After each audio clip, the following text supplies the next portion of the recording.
Hello, and thanks for joining us. Welcome to the 2020 American Diabetes Association Ask the Expert series. Today's topic is preventing and coping with diabetes-related eye diseases. My name is Carla Cox, registered dietitian and certified diabetes care and education specialist, and your host for today's program. Remember that our Ask the Expert series is all about answering questions from our listeners, so start getting your questions ready. For those of you on the phone, press *3, that's *3, on your keypad, and an operator will collect your question and place you in a queue so that you may have the opportunity to ask your question live. To participate online, type in your name and question in the fields below the streaming player. Press the Submit Question button, and your question will come directly to us. Stay with us through the hour, and we will send you useful resources to help you live well on your journey with diabetes. In addition, we invite you to provide us with your feedback in our 5-question survey at the end of the event. Okay, now a little bit about why we're here. The American Diabetes Association, together with visionary partners, VSP Vision Care, and Regeneron Pharmaceuticals Incorporated, is focusing on an often overlooked but costly and devastating complication of diabetes, vision loss. This eye health initiative, focused on diabetes, provides tools and resources for people with diabetes to learn how to reduce their risk of developing eye disease by managing glucose values and getting an annual comprehensive dilated eye examination, even if symptoms are not present. As part of the initiative, the ADA is holding this free educational Q&A. We'll cover information and tips to help you take charge of your health. The health and safety of all those we serve at the American Diabetes Association is always our top priority. The CDC has determined that COVID-19 is a serious public health threat. In general, people with diabetes face greater risks of complications when dealing with viral infections, and that is true with COVID-19 as well. Current CDC recommendations to provide yourself to be healthy include: wash your hands often. If soap and water are not readily available, use hand sanitizers that contain at least 60% alcohol. Avoid touching your face. Practice safe social distancing and put distance between yourself and other people if COVID-19 is spreading in your community. Cover your mouth and nose with a mask or cloth face covering when around others. The ADA encourages people with diabetes to follow the guidance of the CDC and to contact your medical provider if you suspect that you are showing symptoms or have been exposed to COVID-19. For our most up-to-date information, please visit our website at diabetes.org/coronavirus or call 1-800-DIABETES, which is 1-800-342-2383. And now I'm delighted to introduce our two guests for today's event, Dr. Cooper and Dr. Gerson. Dr. Cooper received his residency and fellowship training in ophthalmology and retinal surgery at Washington University in St. Louis. Over the past 17 years, Dr. Cooper has worked in Kansas City caring for complications related to diabetes-related retinopathy. He has a personal and professional interest in improving the lives of individuals living with diabetes. He is the 2020 chapter board president of JDRF, and his oldest daughter has been living well with type 1 diabetes for the past 8 years. Dr. Gerson graduated from Indiana University School of Optometry in 1997 and completed his residency concentrating in low vision and ocular disease. He sees primary care patients and has an emphasis on retinal care in his practice. Dr. Cooper, why don't you tell us a little bit more about yourself? Hello, my name is Blake Cooper, and I'm happy to be here with Dr. Gerson and excited to address your questions today. Thank you for the opportunity. Thank you, Dr. Cooper. And Dr. Gerson, please share a little bit more about yourself with our listeners. Sure. Well, again, thank you for having me. Glad to be on this call and hopefully be able to answer some of your questions. Just want to say that this is exciting for me because I think it's just so important to help make sure that people understand what it is they're going through, and more importantly, the different options they have to live better and help. Thank you.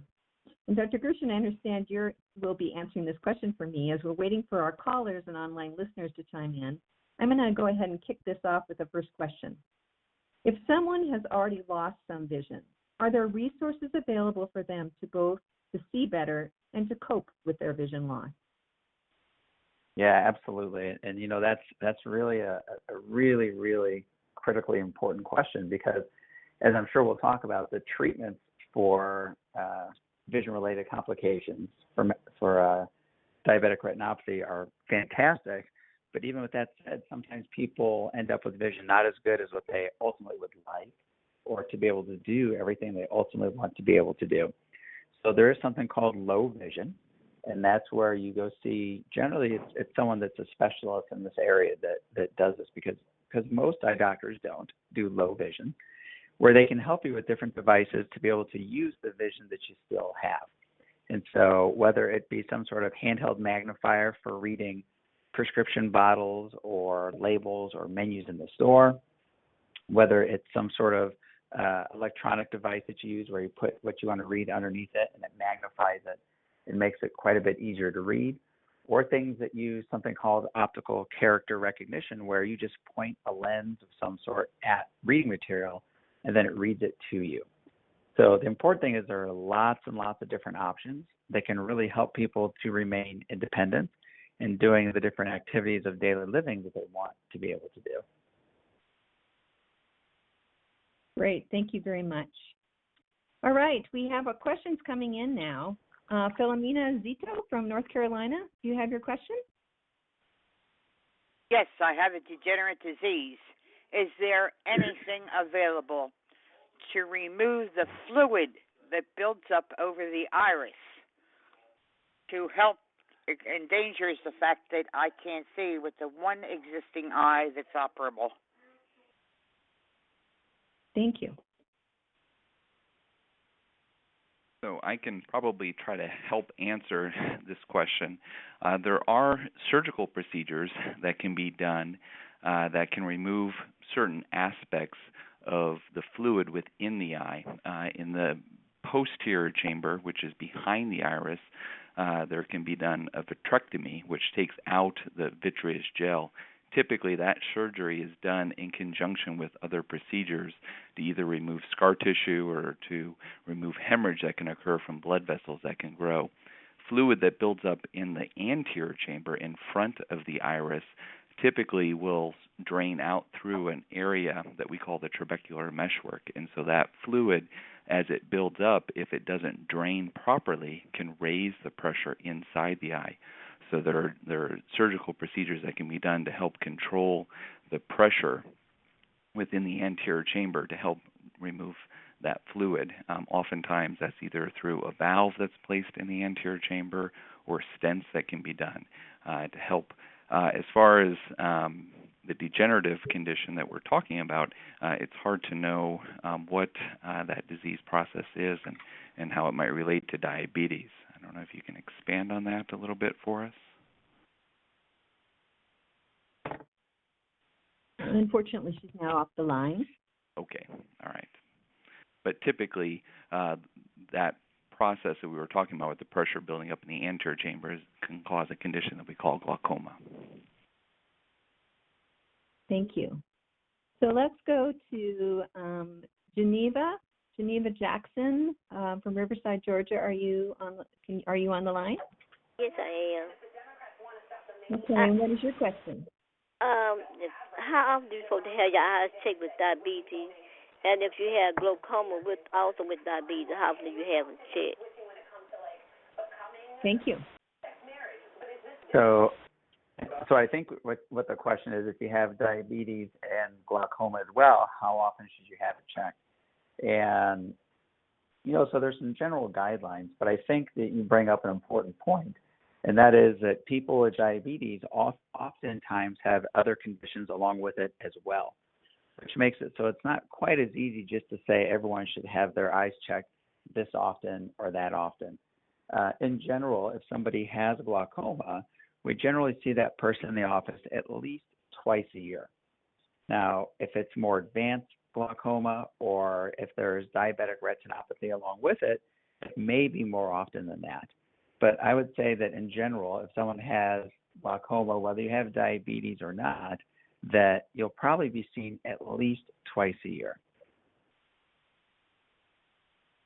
Thank you.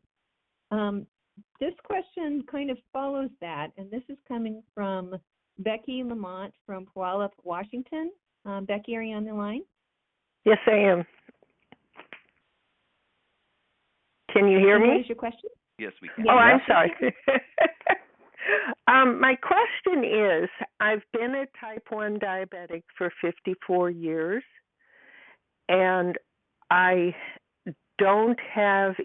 have really good eyes from, I've had cataract surgery, but my Kaiser doctors are now telling me that I don't need to have a dilated eye exam every year, but every couple of years.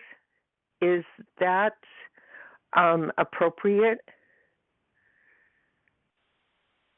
Or should I still have an annual dilated exam? So I'll take it. I'll take a first stab at this one for you, Becky. Again, something that I mentioned earlier is that people with diabetes oftentimes can have other conditions as well. So whether it be glaucoma or if someone has cataracts or dry eyes. So there are other conditions that may make it prudent to have your eyes checked more than every other year. There's been some research that showed that people, especially people with type 1 diabetes, if you've had it as long as you've had and you haven't had any real complications, it's very unlikely that you really ever will.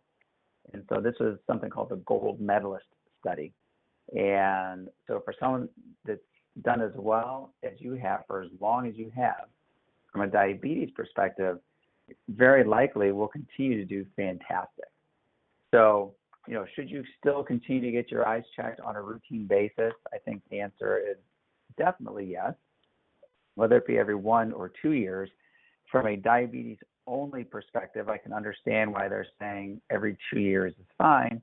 But I think from a general eye health perspective, that I think once every year would probably be a little bit more prudent. Blake, I don't know if you have a different take on that one.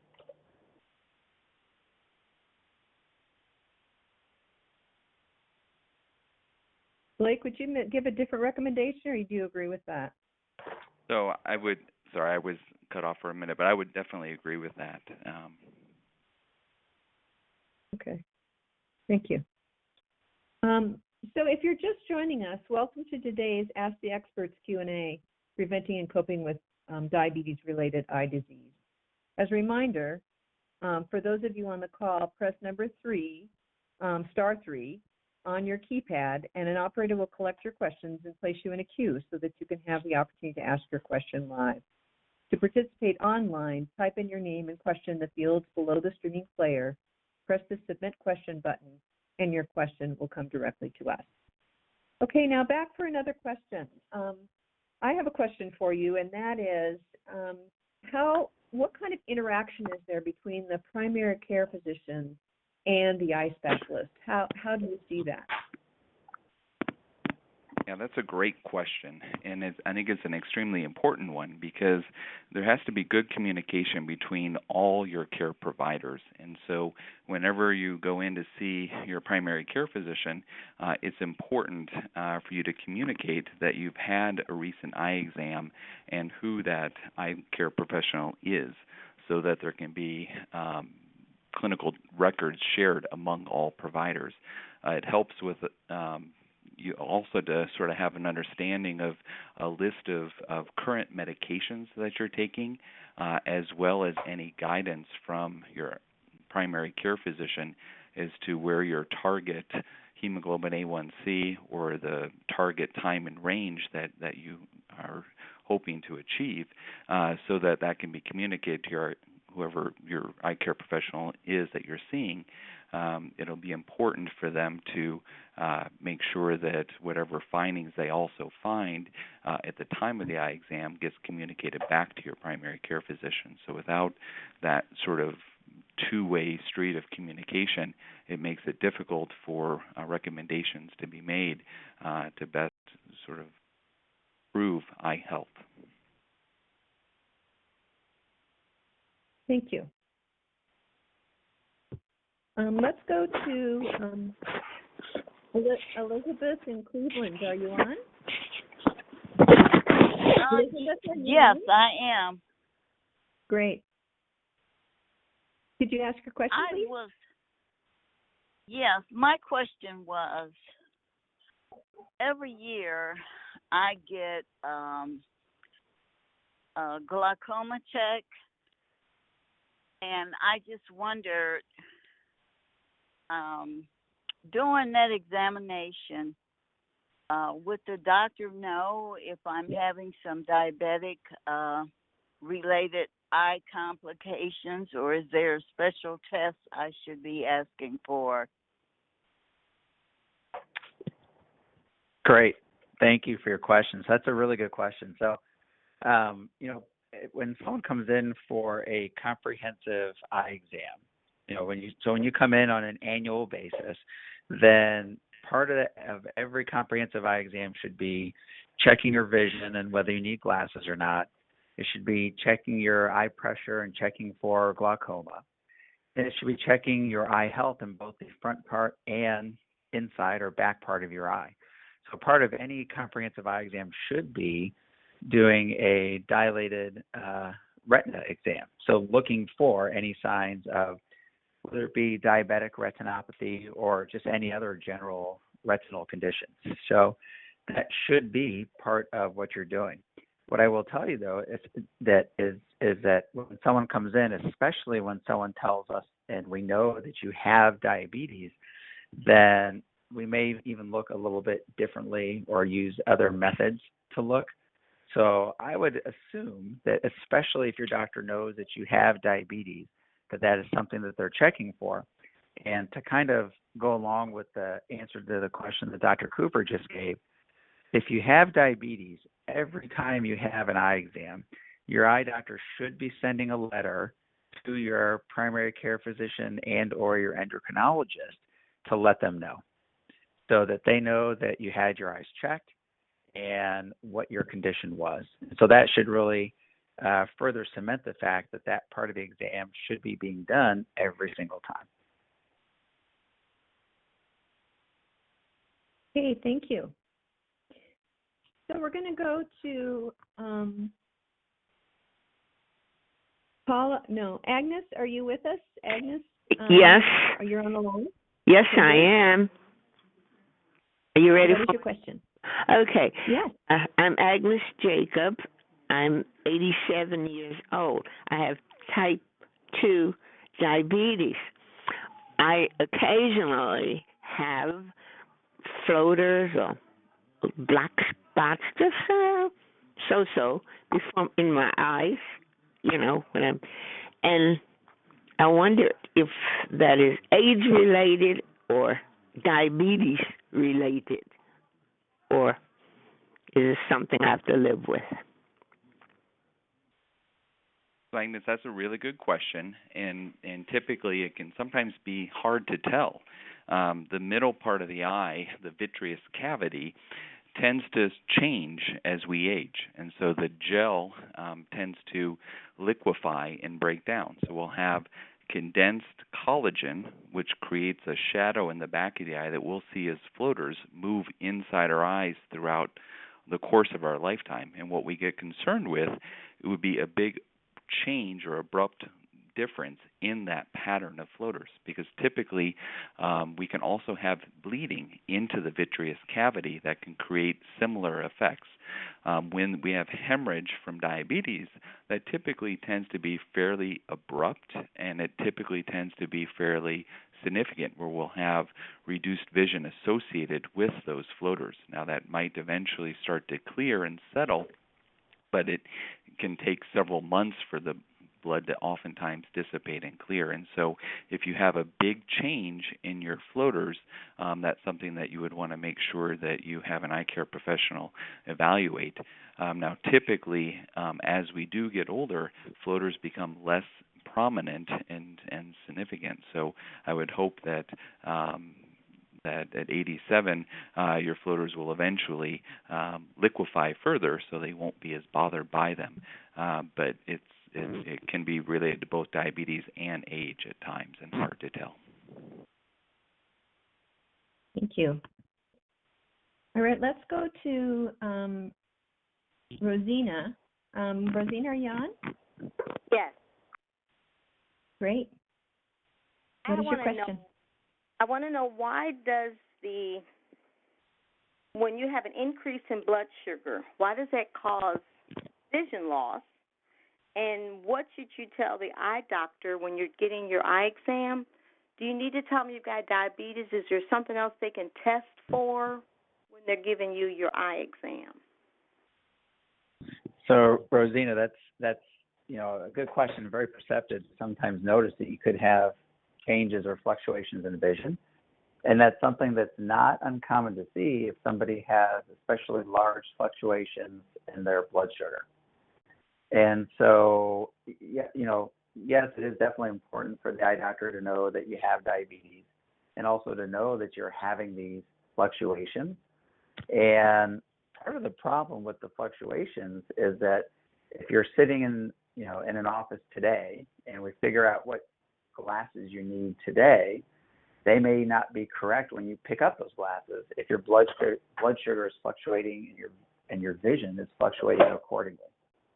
So, at the risk of sounding like a broken record, because you've probably heard this from any doctor that you go to, just like anything else, the most important thing is to try to get some degree of stability in your blood glucose before you go to get checked for new glasses. Because trying to figure out what glasses you need when your blood sugar is constantly changing, it's like shooting at a moving target. So, yes, I think you should tell the eye doctor and should have a discussion.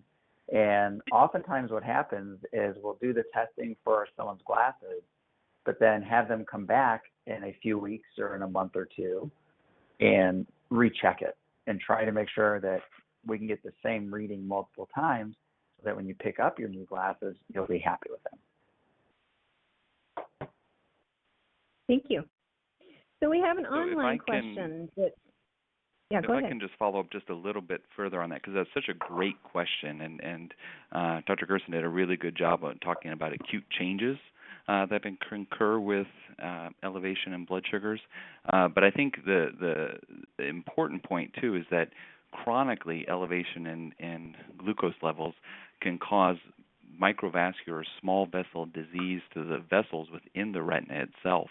And that can oftentimes lead to swelling that we call macular edema, which can reduce vision. You can also have those blood vessels shut down, and we call that macular ischemia, which can cause loss of vision. And ultimately, that can lead to new blood vessel growth that can cause bleeding and eventually scarring, which can potentially even detach the retina and cause loss of vision. So while acutely elevation in blood sugars can cause visual loss, it's the chronic elevation that oftentimes can be really asymptomatic, and you may not notice those changes occurring until the later stages of the disease. And while we have treatment options to help reverse some of those conditions, it is the elevation long term that gets us into trouble, and I think that was partly what Rosina was trying to possibly ask for. Thank you. So we have an online question from Linda. Can you please give us an overview of retinopathy, the causes, the symptoms, or not actually, and the prevention? So I started on that. Go ahead, Jeff. Well, I was going to say that that's a chapter or two in a book.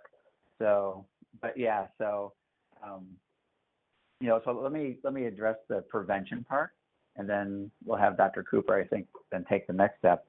But I think prevention is the most important part of it, because although there are treatments for some of the stages of retinopathy, ideally we can help prevent it. And so the things we know we can do to try to help prevent progression of retinopathy are blood glucose control and blood pressure control. So again, sounding like a broken record, the same things that all your doctors talk about. And so whether it's keeping your A1C at the target that your doctor sets for you, or for those of you using a continuous glucose monitor, trying to increase your time in range, those are probably the most important things as far as prevention. So trying to just, stay healthy and do the things you would for your primary care physician, or the same things that are really good for your eyes. For what retinopathy is we need to realize that diabetes affects the small blood vessels in our body, and there's probably nowhere in our body where there's more or a higher concentration of these tiny, tiny blood vessels than in our eyes.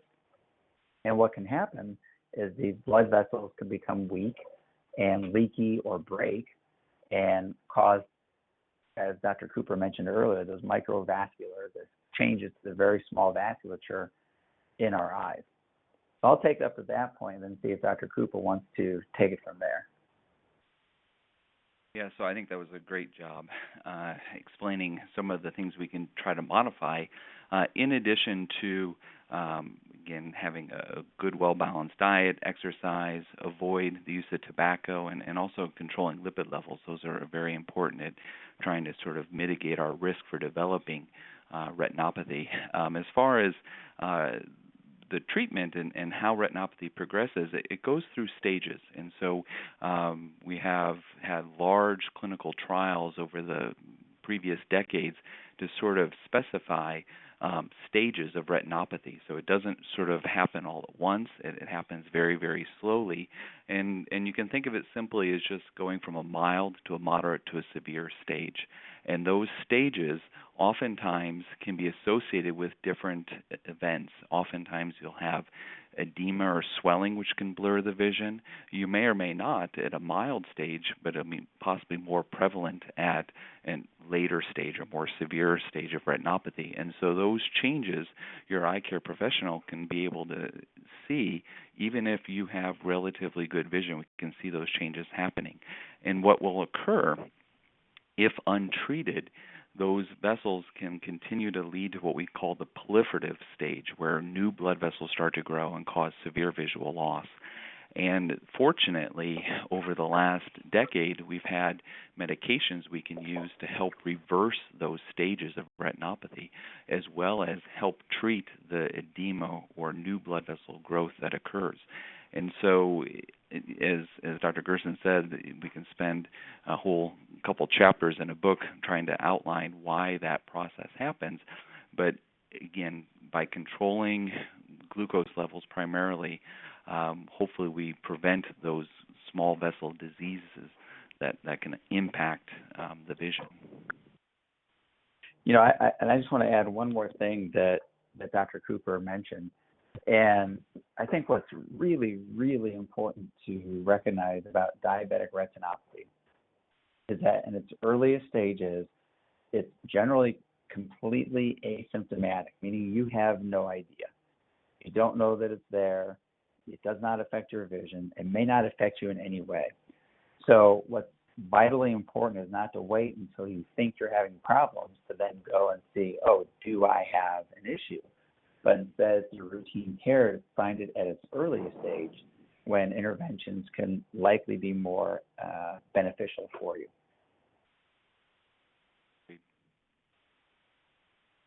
Okay, thank you.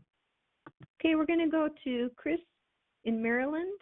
Chris, you are online. Thank you.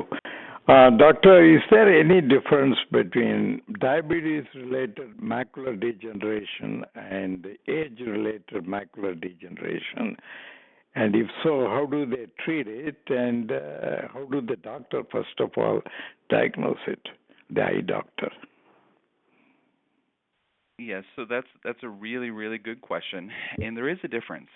So typically with age-related macular degeneration, you can have a breakdown of cells that are actually underneath the retina.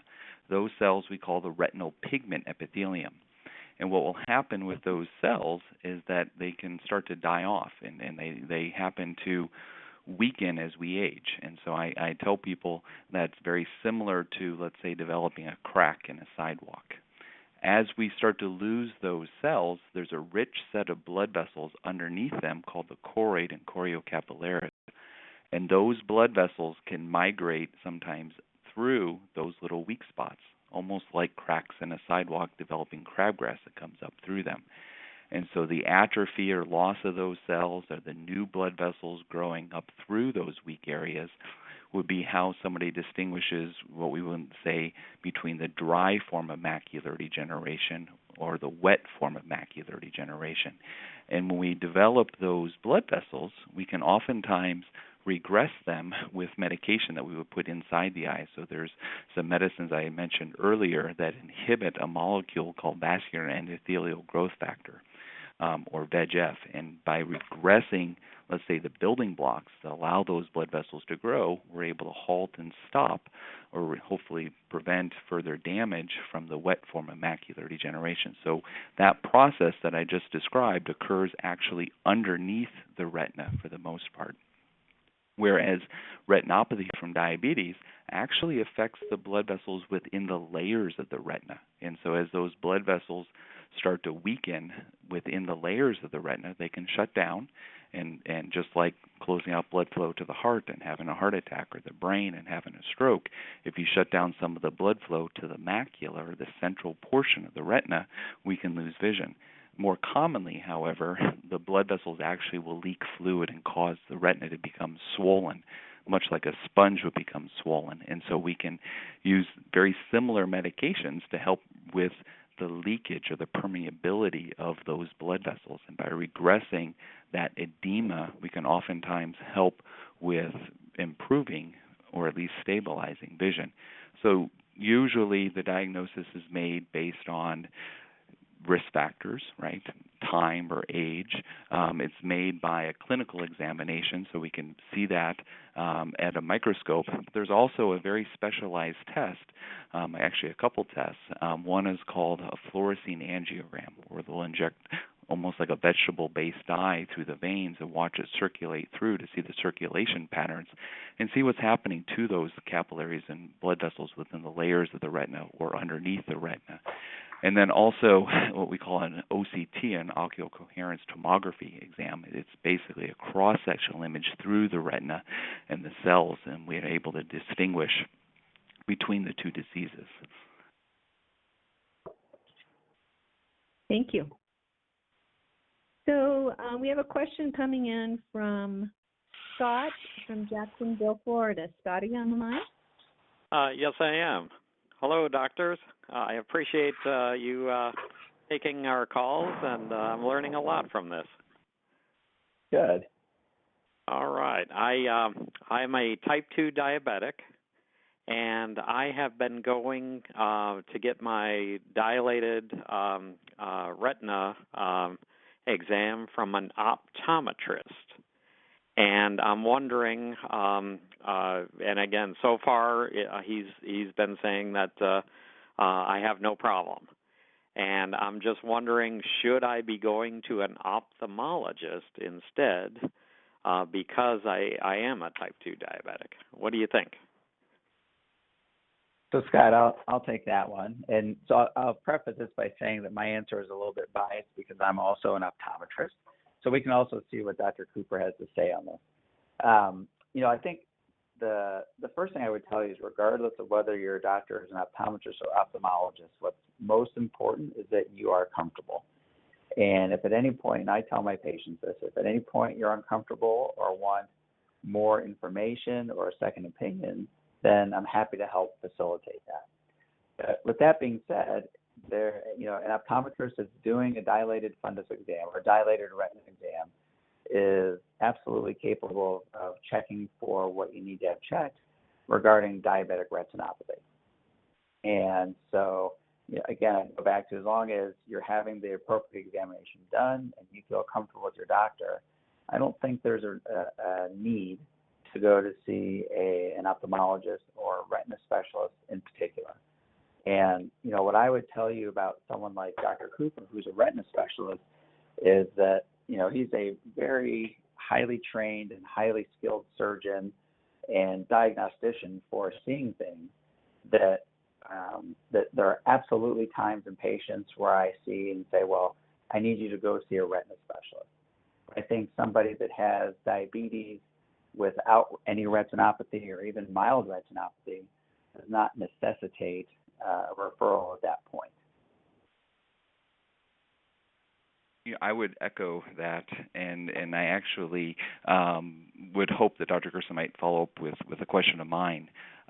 So I am 100% on board with making sure people have a good eye exam. The question I would have for you, Jeff, is what do you feel about a primary care physician or endocrinologist doing a retinal image in their office, and then is that enough for an eye exam, or is that enough for a screening exam for someone who has diabetes? Yeah, so it's that's something that's becoming more and more common, using a primary care physician office, or even it could be at a kiosk in a mall and using artificial intelligence. And what that may be doing a good job for, maybe, is looking for, do you have diabetic retinopathy? But as we've already kind of alluded to, people with diabetes are more likely to have a whole host of other eye conditions, whether it be dry eyes or cataracts or other retinal conditions. So I really don't feel that a screening at a primary care physician's office should take the place of a comprehensive eye exam. That would be like if you do a workplace blood test where they just do a spot blood draw and your blood sugar is okay at that point in time. Does that take the place of you going and seeing your primary care physician for all the different tests, whether they be blood tests or anything else that they would be doing? And I think we would agree that that's not the same. And so I would tell you that in the same situation, purely a retinal photo as a screening does not replace comprehensive eye care. I agree. Thank you. So we're going to go to Stanley Peterson from St. Louis, Missouri. Stanley, you're on. What is your question? Yes, for the first time I've heard about low vision. I would like to hear more about it, and I would like to know just how it affects your vision. Yeah, so good question, Stanley. So basically low vision is basically a term referring to when your vision is not good enough to do the things you want and need to be able to do. So there's not always a definitive cutoff, because it's a little different for different people depending on what it is you're trying to accomplish. And so, if we're speaking about diabetes in general, oftentimes it would be from someone developing some of the conditions Dr. Cooper's mentioned, macular edema or macular ischemia, that even with the best treatment leaves you with vision that's not ideal. So, we're used to hearing 20/20 vision, which means, basically what that means is you see really well, and your vision never really impedes you from doing anything. Well, if your vision is, let's say, 2100, so about a fifth as good, then you probably are having a difficult time reading books or reading normal size text on a computer or driving or seeing pictures.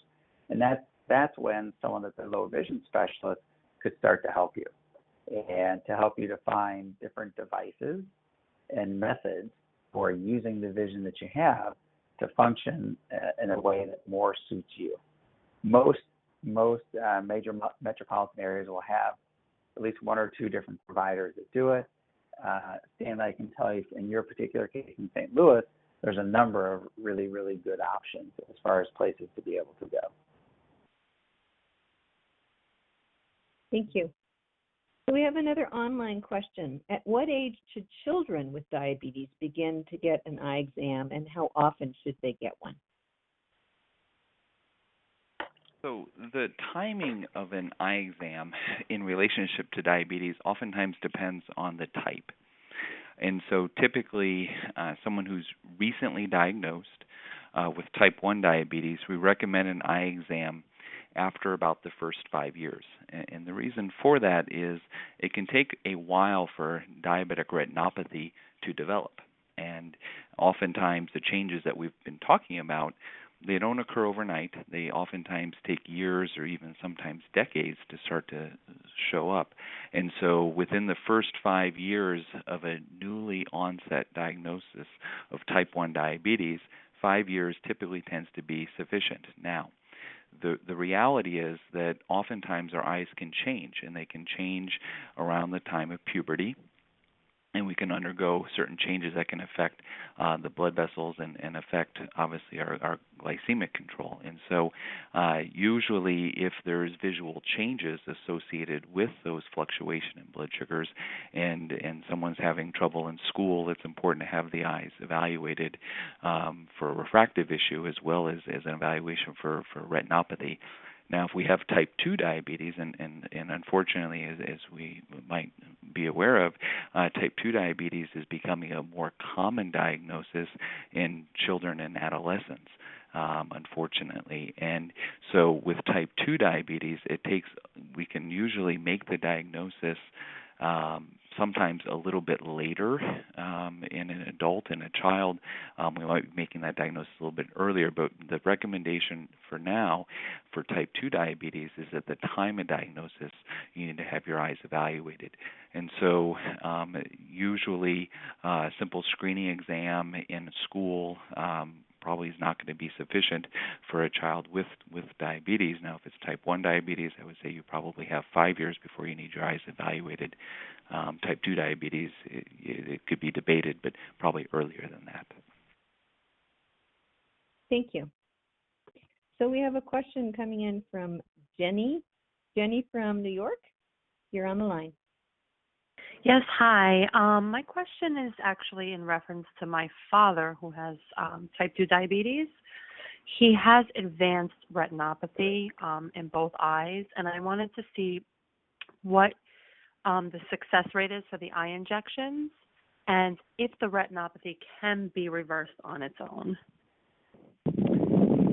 Yeah, so I probably will take that question. Yeah. So typically, by advanced retinopathy, we can sort of have visual loss due to many reasons. And the one reason where we might lose vision is what we call macular ischemia, that unfortunately our treatment at this stage is unable to improve. And that's probably one of the most frustrating things as a physician, where you have somebody who's lost vision and not be able to restore it, which is why it's so important on the front end to try to prevent, or if it's starting in the early stages, try to reverse.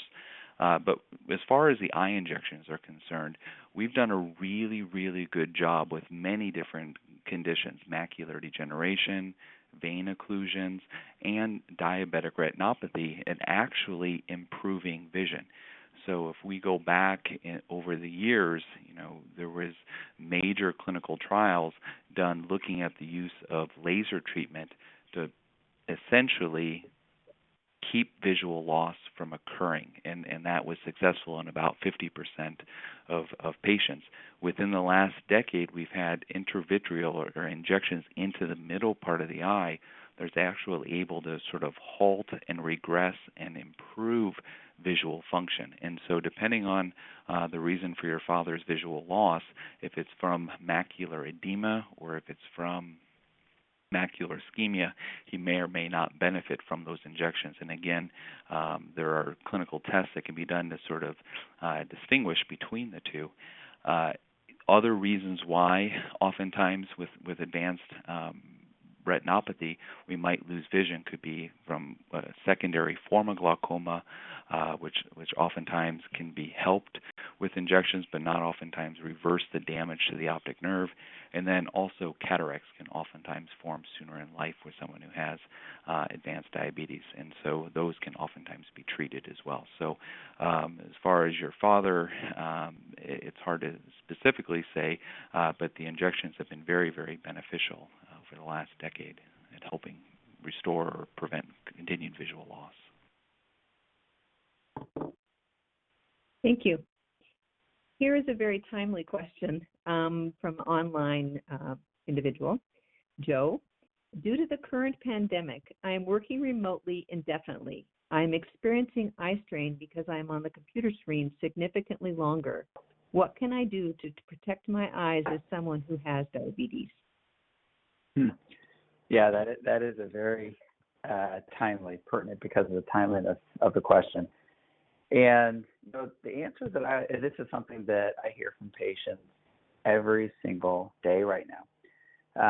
And I would tell you that the answer is probably the same for anybody, whether you have diabetes or not. So number one is to make sure that if you need glasses, you have them. So just having your routine eye care to make sure your vision is as good as it can be. The other two things that I think are real important are to take breaks.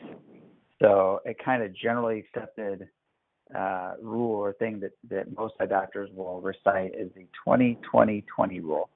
So every 20 minutes, take a break for at least 20 seconds and look at least 20 feet away. So giving your eyes a break every 20 minutes or so, and whether you get up and walk around or just look off in the distance, but not take a break from work and look at your phone. You have to look off into the distance. And then the other thing is that many people are getting a pair of computer-specific glasses, where it's a pair of glasses that if they tried to drive in them, they wouldn't work very well. But for sitting on a computer for 6, 7, 8 hours a day, they're extremely, extremely helpful. And so they would have a slightly different prescription than your regular or driving glasses, so that you would be focused on the computer. And they would probably also have a specific type of anti-reflective coating, which helps filter out some of the blue light that's coming off the computer screen that can also help to relieve some of the eye strain and stress that you're putting on yourself. But that is a very, very timely and a very, very common question that comes up every day in eye care practices today. That was a great response. I learned a lot. Oh, good. Good. Also, I just wanted to let you know that for more information on eye health, you can visit eyehealth.diabetes.org. So that's another spot to go to find out more. But we're going to continue with questions at this point in time. And we're going to go to Helen. Helen is, you're on the line. Yes, I am. What is your question? My question is, how effective, and I also need to know for what uses, because I never ask questions for whatever reason, but I need to know how effective and for what uses laser surgery is for. Yeah, that's a good question, Helen. And so we typically will use laser for many different reasons in the eye. In particular, oftentimes we can have difficulty with the flow of fluid within the eye, and we can do a small laser to create a hole in the iris to allow fluid to sort of pass from the back of the eye to the front of the eye to help with a specific type of glaucoma. We can use laser treatment sometimes after cataract surgery to remove a film behind the implant that goes in the eye, and that will help improve the way light gets put into the eye. But for retinopathy and for diabetes, we used laser in the early to mid-'80s and into the 90s, and still will use laser at times to help with different forms of retinopathy. And so we've talked about macular edema, or swelling within the retina, and we can target the microaneurysms that occur that cause swelling and treat those focally with a laser. More commonly nowadays, we're using intravitreal or injections into the middle of the eye to reduce that swelling, because over time laser scars can sometimes expand, and if those laser scars are very close to our central vision, we were seeing visual loss from some of those laser spots. It's still oftentimes used as an adjunct, but it's more a secondary treatment to typical intravitreal injections that we'll do. More commonly, however, we'll use laser to treat the peripheral retina. So oftentimes, away from our central vision, we'll develop areas of blood vessels that close off. And that causes an area of the retina that is ischemic, and that area is void of blood supply. Unfortunately, that will cause changes within the eye to promote retinopathy, and so we'll treat those areas with laser treatment, and we call that pan-retinal laser photocoagulation. And that's been a very, very good treatment to help prevent severe visual loss from retinopathy.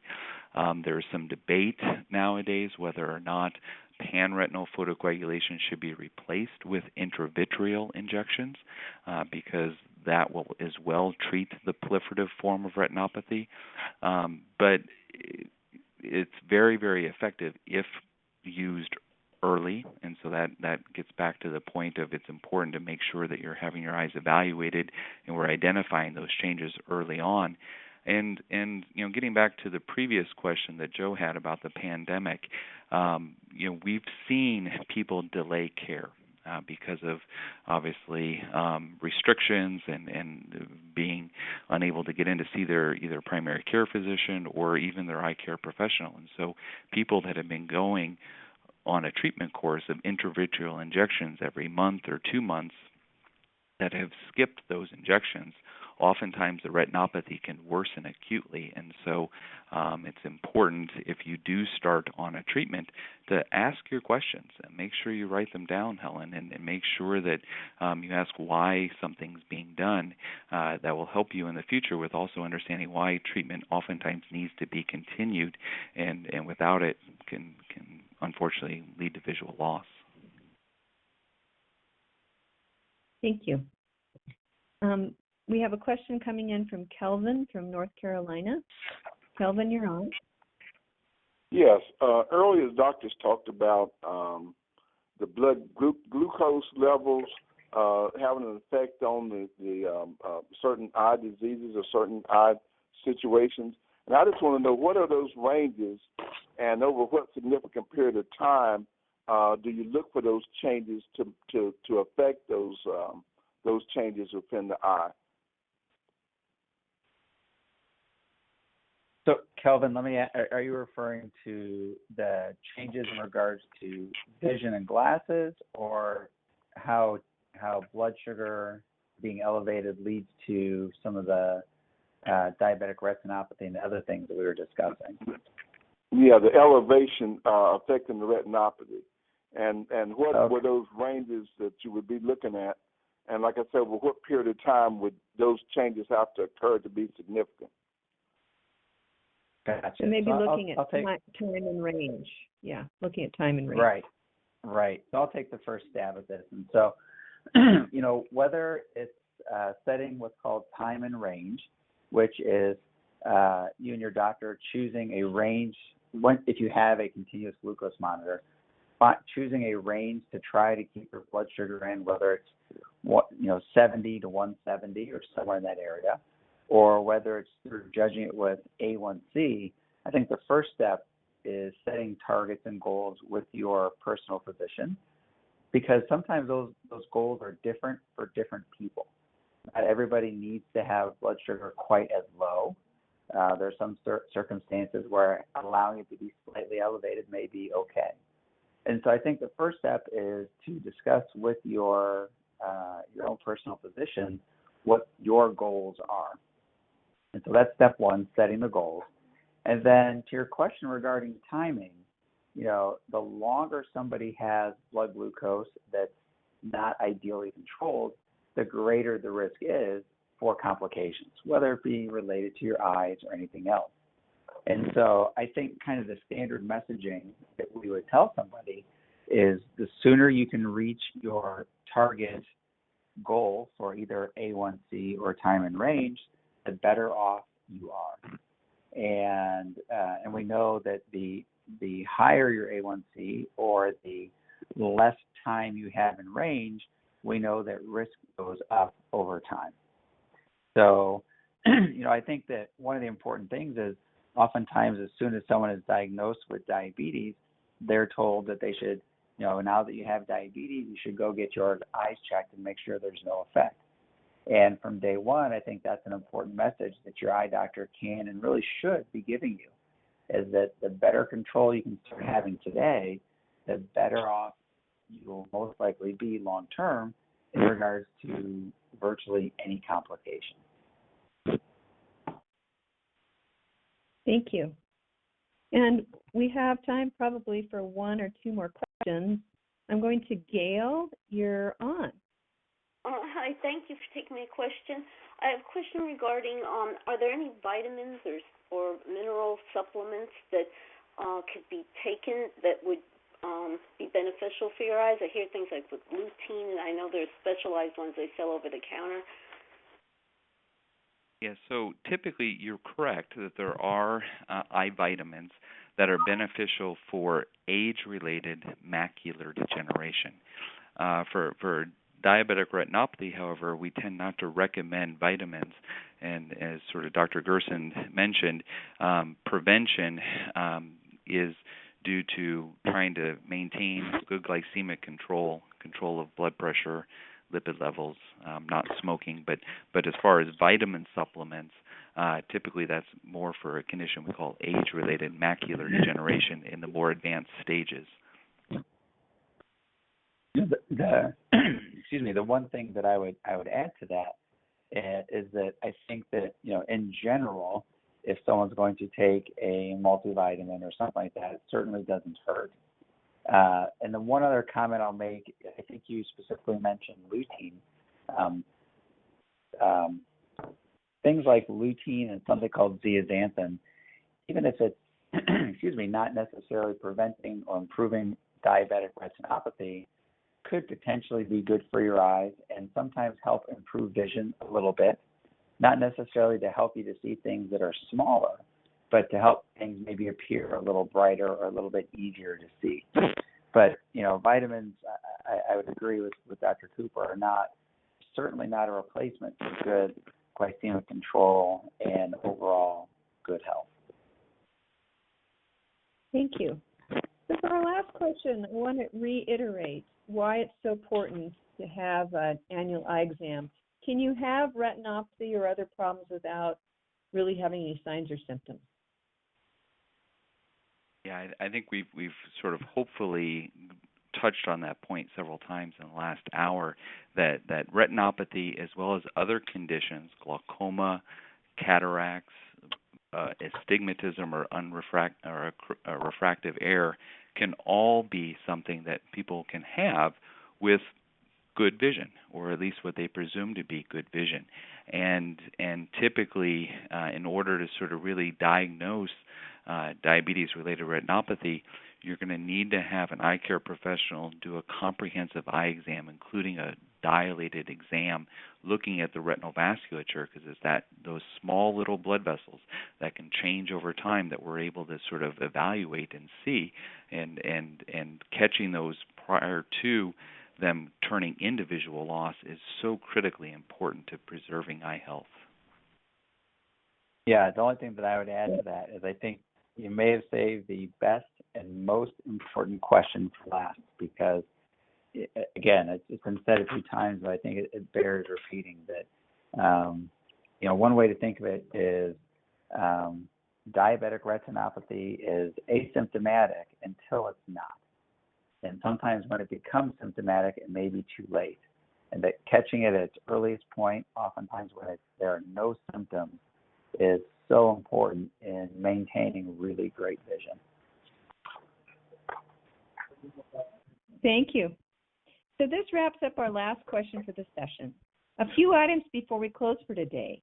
Consider staying online or on the phone to complete a short 5-question survey. We want to hear from all of you and hope you will take a few minutes to provide us with your useful feedback. To help you feel confident about your ability to prevent and treat diabetes-related eye disease, we encourage you and your loved ones to talk to your healthcare provider about your risks, schedule an annual dilated eye exam, whether you have symptoms or not, register for the next event at diabetes.org/expert.